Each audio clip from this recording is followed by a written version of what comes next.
그가 나간 후에 예수께서 이르시되 지금 인자가 영광을 받았고 하나님도 인자로 말미암아 영광을 받으셨도다. 만일 하나님이 그로 말미암아 영광을 받으셨으면 하나님도 자기로 말미암아 그에게 영광을 주시리니 곧 주시리라. 작은 자들아, 내가 아직 잠시 너희와 함께 있겠노라. 너희가 나를 찾을 것이나 일찍이 내가 유대인들에게 너희는 내가 가는 곳에 올 수 없다고 말한 것과 같이 지금 너희에게도 이르노라. 새 계명을 너희에게 주노니 서로 사랑하라. 내가 너희를 사랑한 것 같이 너희도 서로 사랑하라. 너희가 서로 사랑하면 이로써 모든 사람이 너희가 내 제자인 줄 알리라. 시몬 베드로가 이르되 주여, 어디로 가시나이까? 내가 가는 곳에 네가 지금은 따라올 수 없으나 후에는 따라오리라. 주여, 내가 지금은 어찌하여 따라갈 수 없나이까? 주를 위하여 내 목숨을 버리겠나이다.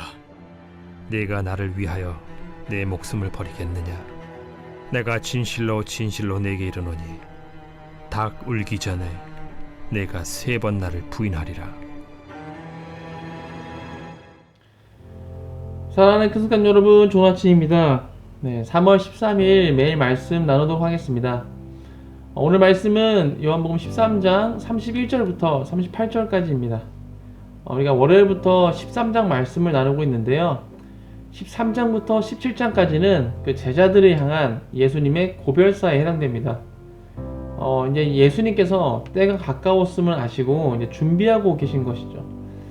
그래서 이제 세족식도 하시고, 또 어제 본문에서는 제자들 중 하나가 나를 팔 것이다 라고 말씀하셨습니다. 그리고 떡 한 조각을 이제 적셔서 주는 자가 그라고 말씀하시면서 가룟 유다에게 그걸 주셨고, 그 조각을 받은 가룟 유다는 이제 밖으로 나갔습니다. 그리고 이제 오늘 본문이 이어지게 됩니다. 그렇게 가룟 유다가 나간 후에 예수님께서는 지금 인자가 영광을 받았고 하나님도 인자로 말미암아 영광을 받으셨다라고 말씀하십니다. 이 인류 구원을 위한 하나님의 계획, 또 십자가 대속이 시작되었다는 것을 말해주고 있는 것이죠. 그리고 이어서 만일 하나님이 그로 말미암아 영광을 받으셨으면 하나님도 자기로 말미암아 그에게 영광을 주리니 곧 주시리라 라고 말씀하십니다. 말이 좀 복잡합니다. 이것을 풀어서 이야기하면 예수님으로 말미암아 하나님이 영광을 받으셨으면 하나님으로 말미암아 예수님도 영광을 받으신다라는 것입니다. 즉 하나님과 예수님이 서로를 영광스럽게 한다는 것이죠. 이것을 좀 더 구체적으로 말씀드리면 예수님의 행위, 즉 예수님의 십자가 희생, 그것을 통해서 하나님의 사랑이 분명하게 드러남으로 영광을 받으시는 것이고, 또 하나님의 행위, 즉 예수님의 부활과 승천하여서 보좌 우편에 앉으심, 이것을 통해서 예수님의 그 위대하심이 드러남으로 영광을 받으신다라는 것입니다. 이렇게 하나님과 예수님이 서로를 영광스럽게 하는 때가 되면 제자들이 예수님을 찾을 것이나 찾을 수 없게 되는데, 이것은 예전에 그 예수님께서 유대인들에게 하셨던 말씀, 너희는 내가 가는 곳에 올 수 없다 라고 말씀하신 것과 같은 것입니다. 예수님이 이렇게 자신이 떠날 것에 대해서 말씀하신 후에 제자들에게 새 계명을 말씀해 주십니다. 이것은 뭐 잠시 떠나면서 하는 그런 또 단순한 작별 인사나 내가 갔다 올 때까지 이 숙제를 해라 이런 정도가 아닌 것이죠. 죽음을 앞두고 제자들에게 마지막으로 당부하는, 마치 그 유언과도 같은 것입니다. 혹시 그 유언장을 써보신 경험이 있으신가요? 저는 그 청소년 시절에 한번 써봤던 것 같습니다. 그렇다고 해서 제가 청소년 시절에 극단적인 선택을 하려고 했던 것은 절대 아닙니다. 제가 청소년 시절에 그때는 이제 수련회를 가면 이제 철로역정이라는 프로그램을 했었습니다. 아마 해보신 분도 많이 계실 것 같은데요. 다들 알고 계시겠지만 원래 철로역정은 그 책의 제목이죠. 주인공이 그 크리천이라는 주인공이 나오는데 그 주인공이 멸망을 앞둔 그 장망성을 떠나서 하늘나라, 천국을 향해서 여행하는 그런 내용을 이제 써놓은 것입니다. 주인공은 그 전도사라는 인물을 만나서 그 사람 통해서 천국으로 가는 길을 알게 되고 온갖 어려움을 견디면서 천국으로 간다. 이런 것이 이 책의 내용입니다. 이 이야기를 토대로 해서 이제 수련회에 참가한 그 학생들이 이제 여러 코스를 지나면서 죄악, 유혹 이런 것들을 이기고 목적지에 도달하는 그런 프로그램이 있었습니다. 그 프로그램의 코스 중에 그 이제 죽음을 경험하는 코스가 있었는데요. 그때 이제 유언장도 써보고 이제 관 안에 들어가서 누워보기도 하고 그랬던 기억이 있습니다. 청소년 때였지만 유언장을 쓰는데 좀 많은 생각을 하게 됐고 또 그 글을 쉽게 써내려가지 못해 썼습니다. 유언이라는 것은 그런 것 같습니다. 평생의 그 삶을 통해서 깨달은 가장 중요한 것 이것을 이제 말하게 되는 것이고 그것을 쓰는데 제한이 있잖아요. 그렇기 때문에 정말 중요한 것 이것을 이제 생각하게 되는 것이죠. 특별히 자녀들에게 유언장을 쓴다 했을 때는 정말 자신과 같은 실수를 반복하지 않기를 바라면서 어떻게 살아야 할지 이렇게 살아라 이런 말들을 하게 되는 것이죠. 아마 예수님도 그런 마음으로 제자들에게 이 새 계명을 주셨을 것 같습니다. 예수님께서 제자들에게 주신 이 새 계명이 무엇이었습니까? 서로 사랑하라 였습니다. 서로 사랑하라. 서로 사랑하되 어떻게 사랑하라고 말씀하셨습니까? 내가 너희를 사랑한 것 같이 서로 사랑하라 라고 말씀하셨습니다. 예수님께서 제자들에게 마지막으로 당부하고 싶으셨던 것은 서로 사랑하는 것이었습니다. 서로 사랑하는 것이 그 어느 것보다 중요한 계명이었던 것이죠. 그래서 새 계명으로 서로 사랑하라 라는 계명을 주신 것입니다. 그런데 사실 이 서로 사랑하라는 계명은 원래부터 있던 계명이었습니다. 레위기 19장 18절을 보면 이런 말씀이 있습니다. 원수를 갚지 말며 동포를 원망하지 말며 내 이웃 사랑하기를 내 자신과 같이 사랑하라. 나는 여호와이니라. 내 이웃을 내 몸처럼 사랑하는 것, 이것 바로 서로 사랑하라는 말입니다. 이것은 구약 시대부터 있었던 계명입니다. 그런데 왜 예수님께서는 이것을 새 계명이라고 말씀하셨을까요? 왜냐하면 서로를 사랑하는 그 사랑의 척도가 달라졌기 때문입니다. 어떻게 달라졌습니까?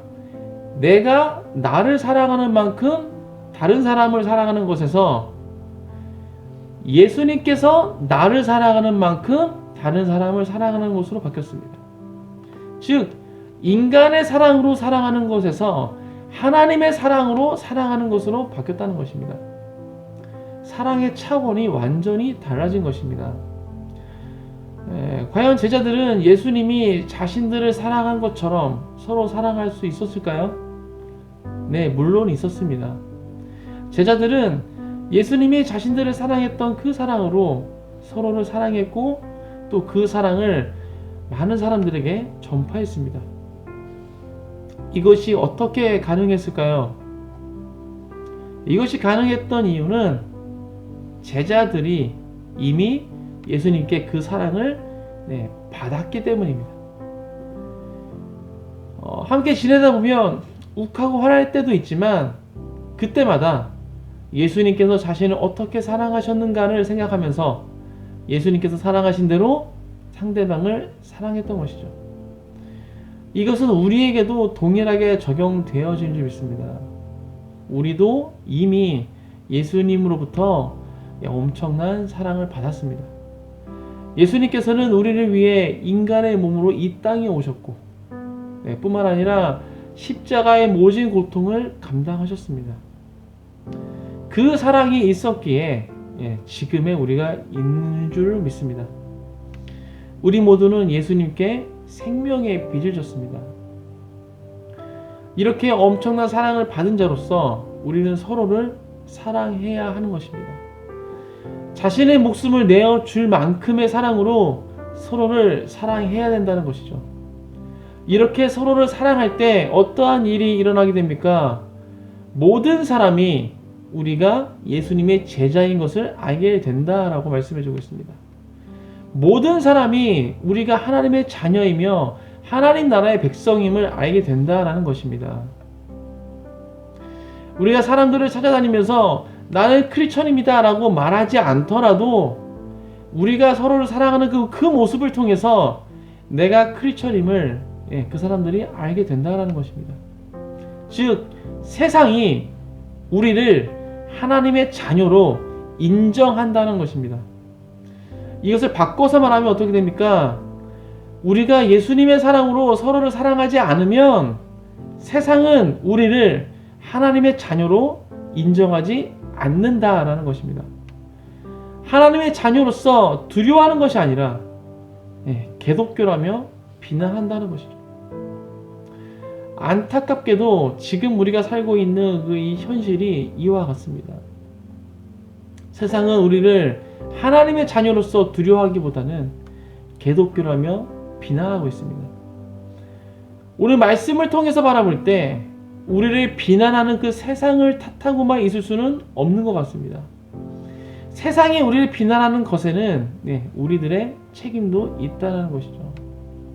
만약 모든 크리스천들이 정말 예수님께서 사랑하신 대로 서로를 사랑했다면 세상은 절대 크리스천을 개독교라고 비난하지 못했을 것입니다.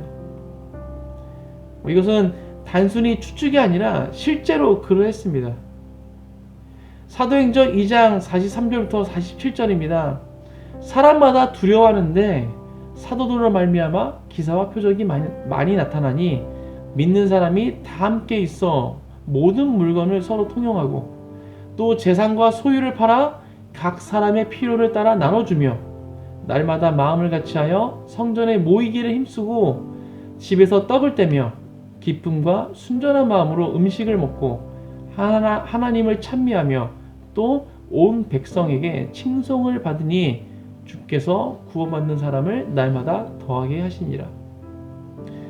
이것은 초대교회의 모습을 말해주고 있는 구절입니다. 이들은 자신의 모든 소유를 다른 사람들과 통용했습니다. 자신의 모든 것을 서로를 위해 나눴다는 것입니다. 그리고 날마다 성전에 모여 예수님을 기념하고 하나님을 찬송했습니다. 그 결과 세상은 이들을 두려워했고 또 칭송했습니다. 초대교회 성도들이 나라와 민족을 위해서 엄청난 업적을 세워서 그런 것이 아닙니다. 예수님의 사랑으로 서로를 사랑했고 하나님을 예배했을 뿐입니다. 하나님 사랑, 이웃 사랑을 했던 것입니다. 예수님께서 유언처럼 말씀하신 새 계명을 최선을 다해서 지켰던 것입니다. 사랑하는 큰숙가족 여러분, 예수님께서 여러분을 사랑한 것 같이 서로를 사랑하시기 바랍니다. 그러면 세상은 더 이상 우리를 개독교라고 비난하지 못할 뿐만 아니라 예수님의 제자, 하나님의 자녀라고 우리를 인정하게 될 것입니다. 우리를 두려워하며 칭송하게 될 것입니다. 오늘 하루도 말씀을 기억하시면서 예수님의 사랑으로 서로를 사랑하시는 모든 큰숙 가족 되시길 주님의 이름으로 축복합니다. 함께 기도하겠습니다. 하나님 감사합니다. 오늘 함께 또 요한복음 말씀을 나누는데요. 하나님, 정말 예수님께서 이제 떠나기를 앞두시고 제자들에게 마지막으로 하셨던 그 말씀, 정말 유언과 같은 그 말씀은 서로 사랑을 하는 것이었습니다. 내가 너희를 사랑한 것 같이 너희가 서로 사랑하라 라고 말씀하신 것입니다. 하나님, 이것이 우리가 지켜야 될 계명인 줄 믿습니다. 우리가 우리 인간의 사랑으로 내가 나를 사랑하는 만큼만 다른 사람을 사랑하는 것이 아니라 예수님께서 나를 사랑했던 것처럼 우리가 서로를 사랑할 수 있도록 우리 가운데 그 하나님 아버지의 사랑을 더 부어주옵소서.